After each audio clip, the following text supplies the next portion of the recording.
मे 2023 ते 16 एप्रिल 2024 दरम्यान आरोपी समाधान युवराज बागुल राहणार चिंचगव्हाण चाळीसगाव जिल्हा जळगाव सध्या राहणार नानेरवाडी जिल्हा पुणे याने त्याच्या साथीदारांबरोबर संगनमत करून ट्रान्सपोर्ट कंपनीमध्ये वाहन चालक म्हणून काम करत असताना सदर वाहनामध्ये डिस्ट्रीब्युटर लोकांना देण्यासाठी भरलेल्या एकूण add bag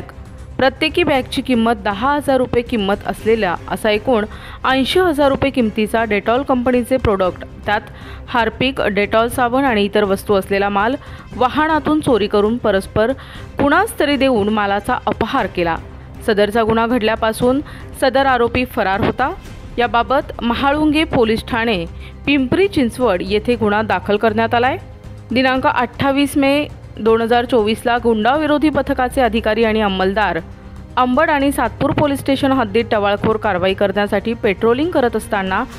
police Naik Pradeep Thackeray यांना गुप्त बातमीदारामार्फत माहिती मिळाली की पिंपरी चिंचवड पुणे येथील फरार आरोपी हा अंबड पोलीस स्टेशन परिसरात असल्याची बातमी सहाय्यक पोलीस आयुक्त गुन्हे यांच्या मार्गदर्शनाखाली बातमीदारानं सांगितलेल्या वर्णनाप्रमाणे आरोपितास अंबड पोलीस स्टेशन हद्दीतील पाथर्डी फाटा येथून शिताफीनं ताब्यात घेऊन त्यास त्याचं नाव विचारलं असता त्याने त्याचे नाव समाधान युवराज बागुल असं असल्याचं सांगून त्यानं पिंपरी चिंचवड येथे गुन्हा केल्याची कबुली दिली आणि तो आपली ओळख लपवून अंबड MIDC येथे काम करत असून सदरची माहिती महाळुंगे पोलीस ठाणे पिंपरी चिंचवड पोलीस स्टेशन तपासी अंमलदार पोलीस हवालदार अरुण देवजी शिळके यांना देऊन सदर आरोपितास पुढील तपासकामी त्यांच्या ताब्यात देण्यात आलाय।